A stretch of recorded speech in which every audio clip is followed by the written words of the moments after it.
பாண்டியன் ஸ்டோர்ஸில் இன்றைக்கான ப்ரமோ என்னன்னு பார்க்கலாம். இன்றைக்கி அப்பத்தாவோட பிறந்த நாள். அதுக்காக கோமதி பாண்டியன் கிட்ட போயிட்டு இன்றைக்கி என் அம்மாவோட பிறந்த நாள், அதனால் போயிட்டு நம்ம கொண்டாடலாமா அப்படின்னு சொல்லிட்டு சொல்கிறாங்க. கோவிலில் தான் அந்த பிறந்த நாள் விழாவை வச்சுருக்காங்க.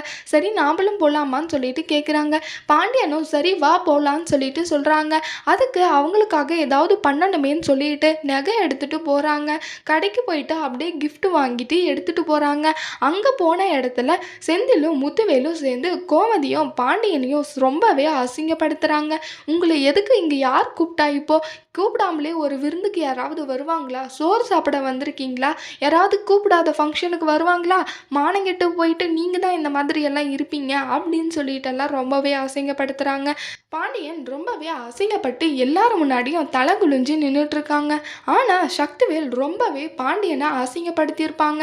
அப்போ கோமதியாலும் எதுவும் பேச முடியாமல் திடீர்னு அப்பதான் நிறுத்துடா போதும், என்னடா வாய்க்கு வந்த மாதிரி எல்லாம் பேசுகிற அப்படின்னு சொல்லிட்டு சக்திவேலை திட்டுறாங்க. அப்போ பாண்டியன் அங்கிருந்தே வந்துடுறாங்க. கோமதி எங்க நில்லுங்கன்னு சொல்றாங்க. இல்ல கோமதி, நீ மட்டும் பிறந்த நாள் விழாவை கொண்டாடிட்டு சேர்ந்து சந்தோஷமா இரு அப்படின்னு சொல்லிட்டு போயிடுறாங்க.